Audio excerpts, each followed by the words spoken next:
Ibrar Hussain supreme court से आपकी खिदमत में हाजिर हूँ। आज सुप्रीम कोर्ट ने पंजाब और खैबर पख्तूनख्वा इंतखाबात के हवाले से तारीख का इख्तियार किसको है बड़ा फैसला सुना दिया है और इलेक्शन कमीशन को 90 रोज़ में इंतखाबात करने का हुक्म दिया है। मेरे साथ सीनियर सहाफ़ी जुल्करनैन हैदर मौजूद हैं, इनसे जानने की कोशिश करते हैं आज की समाअत के दौरान क्या फ़ैसला सुप्रीम कोर्ट ने आज इतना बड़ा फैसला सुना दिया है। 4 रोज़ की समाअतें हुई, खास तौर पर गुज़िश्ता रोज़ 7 घंटे तक तवील समाअत हुई, सब कुछ आप सुनते रहे और आज फैसला भी आपने सुना। क्या सुप्रीम कोर्ट का फैसला है, हमारे नाज़रीन को बताएगा।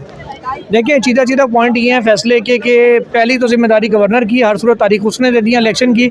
अगर इन केस वो नहीं देता इलेक्शन की तारीख तो फिर सदर मुमलिकत को सेक्शन 57(1) के तहत इख्तियार है, फिर सदर देंगे। तीसरी कोई सूरत उन्होंने कहा कि नहीं है। गवर्नर की अव्वल तो आइनी जिम्मेदारी है, हर सूरत अदा करेगा, नहीं करेगा तो आइन की खिलाफ वर्जी करार दी जाएगी। अगर फिर भी वो नहीं देता तो सदर देंगे। पंजाब में गवर्नर इनकार कर चुके थे, इससे सदर की दी हुई तारीख जो है ना वो आइनी हैसियत रखती है। और लेकिन जो KP में अभी तक गवर्नर ने इनकार नहीं किया था, उनका फैसला अभी तक नहीं आया, सिर्फ मुशावरत का ही वो कह रहे थे। इसलिए गवर्नर KP को कहा गया कि फौरी तौर पर आप तारीख दें। अगर वो नहीं देते कमीशन की मुशावरत से तो फिर सदर मुमलिकत इलेक्शन कमीशन की मुशावरत से तारीख का ऐलान कर सकते हैं। साथ ही साथ जो अहम बात इसमें यह एक और कि इलेक्शन कमीशन को पाबंद किया, गवर्नमेंट को पाबंद किया गया, चाहे वफाकी हो चाहे सूबाई हो, आपने फ़ंड्स और सिक्योरिटी समेत हर किस्म की मामलत इलेक्शन कमीशन की करनी है ताकि इलेक्शन डिले ना हो। और कहा गया कि अतुल इम्कान कोशिश की जाए 90 दिन के अंदर इलेक्शन कराने की। लेकिन अगर किसी वजह से इलेक्शन कमीशन को सेक्शन 57 और 58 भी देखना है कि 54 डेज़ का प्रोसीजर है जो पूरा, जिसमें कागजात नामजदगी जमा होनी है, स्क्रूटनी होनी है, कैंपेन का टाइम देना है, अगर वो टाइम पूरा नहीं होता, वो उसे थोड़ा सा एक्सीड भी कर देता है, तो वो उसके अकॉर्डिंग इलेक्शन कमीशन अपनी मुकम्मल तैयारी के साथ डेट तजवीज़ करे जिसके ऊपर इलेक्शन होगा। 25 तारीख का इलेक्शन कमीशन कह रहा था, 25 या 26 किसी डेट के ऊपर भी इलेक्शन अब अनाउंस हो सकते हैं। अच्छा जुल्करनैन भाई, सुप्रीम कोर्ट के जो है 5 रुकनी बेंच में से 2-3 की अक्सरियत से ये फैसला सुनाया गया है। 2 जजेस ने इख्तिलाफी नोट लिखा है। क्या इख्तिलाफी नोट है? इन 2 जजेस जस्टिस मंसूर अली शाह और जस्टिस जमाल खान मंदुखेल ने क्या लिखा है? इख्तिलाफी नोट सिर्फ इस हद तक है कि जो खुद नोटिस लिया गया है वो उन्होंने कहा जल्दबाजी में लिया गया है। 2 हाई कोर्ट से मैटर पेंडिंग था, एक हाई कोर्ट में सिंगल जज फैसला कर चुकी थी, तो मुनासिब होता है कि उनको फैसले का इंतजार किया जाता हाई कोर्ट्स का।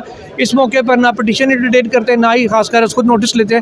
ये खाली इख्तिलाफ था। बाकी जो फाइंडिंग्स उनकी जुडिशल फाइंडिंग्स आई हैं कि सदर का इख्तियार है और गवर्नर का इख्तियार है, इसके ऊपर इख्तिलाफी नोट में कुछ नहीं कहा गया। अच्छा, आपको क्या लगता है कि इलेक्शन कमीशन वाकई 90 रोज़ में, क्योंकि आप इलेक्शन कमीशन की भीड़ भी करते हैं, तो क्या 90 रोज़ के अंदर इलेक्शन कराने के इस एल है कि इलेक्शन कमीशन इस वक्त इन हालात में कर पाएगा? देखिए, करने तो हैं। जैसे सिंध के लोकल बॉडी इलेक्शन थे, आखिरी दिन भी सिंध गवर्नमेंट की अच्छी सिक्योरिटी नहीं है, ये नहीं है, वो नहीं है, दंगे फसाद हो जाएंगे, रेंजर्स नहीं है, फौज नहीं है। इलेक्शन कमीशन डट गया, इलेक्शन कराएंगे, कराए, कुछ भी नहीं हुआ। ये N193 का जो 2 दिन पहले इलेक्शन हुआ है राजनपुर का, इसमें भी आखिरी दिन इलेक्शन से पहले रात को 11-12 बजे के करीब पंजाब गवर्नमेंट ने कहा कि सिक्योरिटी खदशात हैं, तो लिहाजा इलेक्शन को मुलतवी किया जाए। इलेक्शन कमीशन ने फिर भी कहा नहीं इलेक्शन होगा, और एक पता भी नहीं टूटा, गमला भी नहीं टूटा, इलेक्शन हो गया। अब भी वो नियत हो तो 1000 रास्ते हैं, whenever there is will there is a way, और उनको करना पड़ेगा ही, उनकी जिम्मेदारी है। नहीं करेंगे तो कंटेम्प्ट ऑफ कोर्ट भी वो फेस करेंगे। जुल्करनैन भाई, ये भी बता दीजिएगा कि जिस तरह सियासी जमातों का मुख्तलिफ मौक़िफ़ थे, यहाँ पर सुप्रीम कोर्ट में हुक्मरान इत्तेहाद का कुछ और मौक़िफ़ था, पाकिस्तान तहरीक इंसाफ के वकीलों का कुछ और मौक़िफ़ था। आप क्या समझते हैं कि आज सुप्रीम कोर्ट का फैसला किसकी जीत पर जो है वो मोहसब कर चुका है? देखिए, दलाइल में तो सियासी जमातों जितनी भी थी सब ने यही कहा था जब भी इलेक्शन होगा हम लड़ने के लिए तैयार हैं। और एक पार्टी तो आई इलेक्शन कराने के लिए थी कि इलेक्शन करवाए जाएं, दूसरे कह रहे हैं हम तैयार हैं। और वो कितने प्रैक्टिकली तैयार हैं कितने नहीं, ये पॉलिटिकल क्वेश्चन है। कोर्ट में आके सब ने कहा था हम तैयार हैं। जब सब तैयार हैं तो फिर जाके इलेक्शन लड़े, फिर क्या मसला है? तो इसका मतलब है कि ये इलेक्शन जो है पाकिस्तान तहरीक इंसाफ की आपको जीत नज़र आ रही है, क्योंकि पाकिस्तान तहरीक इंसाफ की ख्वाहिश थी कि इलेक्शन जल्दी हो जाए। एक ख्वाहिश किसी की भी हो सकती है। मैं आपको एक एग्जांपल दे देता हूँ। 2010 का ज़िमनी इलेक्शन था, NA55 रावलपिंडी जो अब NA62 है। शेख रशीद हाई कोर्ट में गए, उन्होंने कहा जी इलेक्शन सिक्योरिटी नहीं है, नहीं हो सकता। नून लीग की गवर्नमेंट थी तभी पंजाब में, वफाक में पीपल्स पार्टी की थी। सुप्रीम कोर्ट ने कहा कि इलेक्शन कराओ, जिम्मेदारी है आपकी, हर सूरत हो। उनकी ख्वाहिश पर इलेक्शन हुआ, लेकिन वो इलेक्शन हार गए 15,000 वोटों से। तो लाजमी नहीं जिसकी ख्वाहिश हो फैसला पब्लिक ने करना होता है। जी बिल्कुल, शुक्रिया जुल्करनैन भाई ने बड़ी तफसील से हमें जो है ना आज के केस के फैसले के हवाले से आगाह किया। साथ साथ आपको ये भी बता दूँ सुप्रीम कोर्ट में आज जो है बड़ा फैसला सुना दिया। आप मेरे बैक साइड पर देख सकते हैं, यहाँ पर बड़ी तादाद में जो है सहाफ़ी मौजूद हैं, वकला मौजूद हैं और बड़े केस के बड़े फैसले के इंतज़ार में थे जो अब आ चुका है। और सुप्रीम कोर्ट ने इलेक्शन कमीशन को यह हुक्म दे दिया है कि वो 90 रोज़ में इंतखाबात करवाए।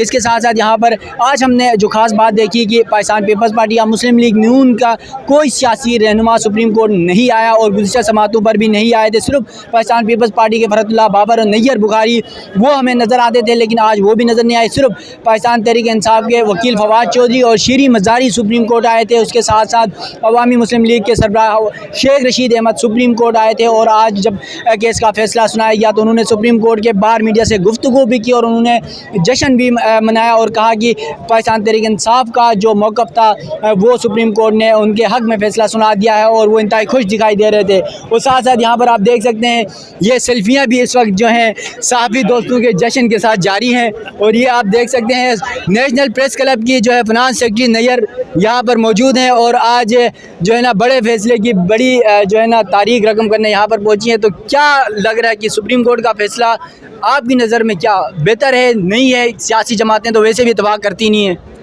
देखिए अबरार, पहली बात जो आपने ये कहा कि सेल्फियाँ और जश्न, हम बिल्कुल किसी फ़ैसले का जश्न नहीं मना रहे, हम एक दूसरे से मिलने का जश्न मना रहे हैं। हम खुश हैं कि हमारी जो है वो मुलाकात हुई, अब काम ख़त्म हुआ तो हमने कहा साथ में ये भी किया जाए। लेकिन जहाँ तक फ़ैसले की बात है तो फ़ैसला सुप्रीम कोर्ट का मेरे हिसाब से आइन के बिल्कुल मुताबिक है। सुप्रीम कोर्ट की जानिब से जो सुप्रीम कोर्ट आपको पता है अबरार के वो आइन को इंटरप्रेट करता है। वो सवालात जो कि आइन में कहीं पर इबहाम मौजूद होता है या सियासी जमातों को इबहाम लगता है, उस इबहाम को जो है वो क्लियर किया जाता है। और सुप्रीम कोर्ट की जानिब से मुशावरत के लिए कहा गया है। कोई ऐसा फैसला सुप्रीम कोर्ट ने तारीख नहीं दे दी। सुप्रीम कोर्ट ने यही कहा जो बात हम हमेशा करते हैं कि 90 रोज़ में इंतखाबात होने चाहिए। सुप्रीम कोर्ट ने कहा था कि आइन की रूह से 90 रोज़ में इंतखाबात होने चाहिए। KPK में कल सदर मुमलिकत के वकील ने ख़ुद तस्लीम कर लिया कि जो नोटिफाई किया गया था वो गलत किया गया था, हम उसको डी नोटिफाई कर लेंगे। उसके हवाले से फ़ैसला जो है वो कलअदम करार दिया गया है, जो वो दरख्वास्त थी उसको।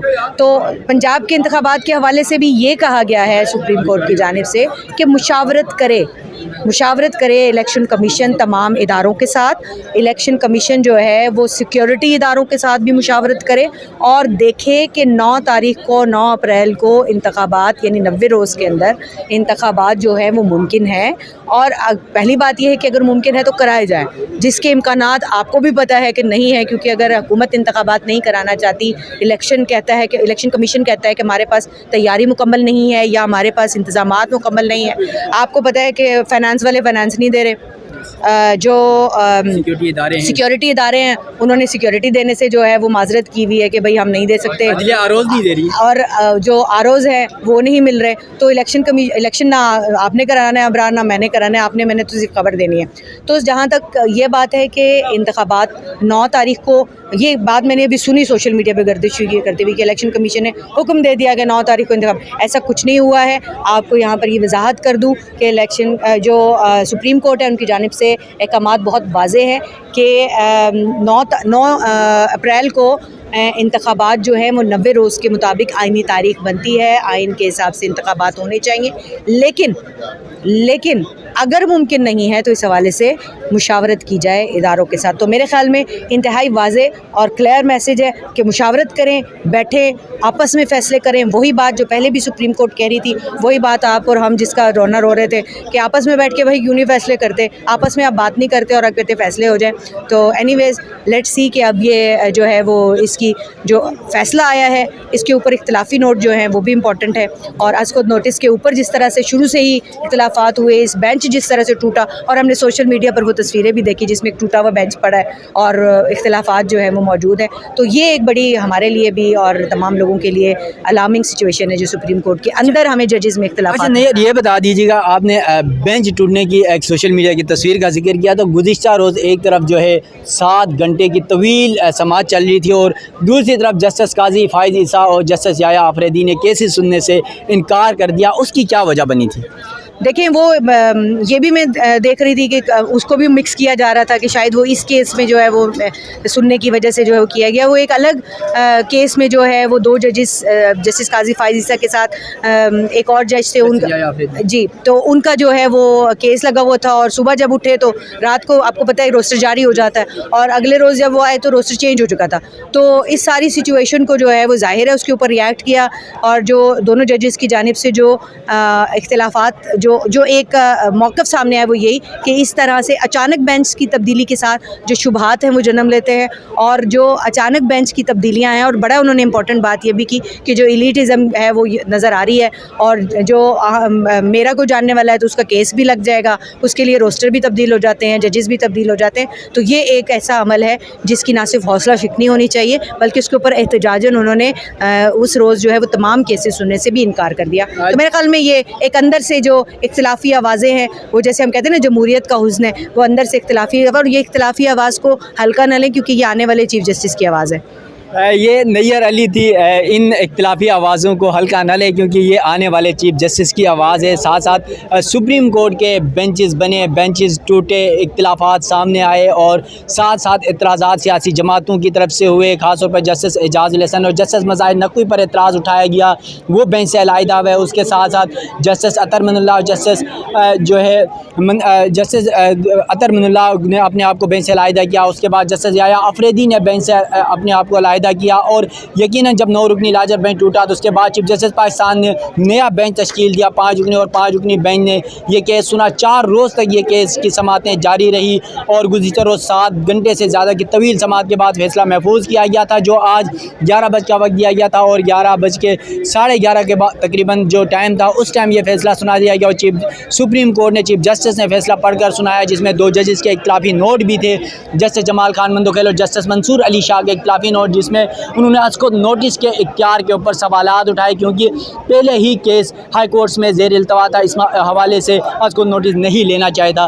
3-2 के अक्सरियती फैसले से जो है ये फैसला केस जो है सुना दिया गया है, और सुप्रीम कोर्ट ने इलेक्शन कमीशन को सदर और गवर्नर से मशावरत करके 90 रोज़ में इंतखाबात करने का हुक्म दे दिया। अपने मेज़बान इब्रार हुसैन स्टूडियो को दीजिएगा इजाज़त। अल्लाह हाफिज़।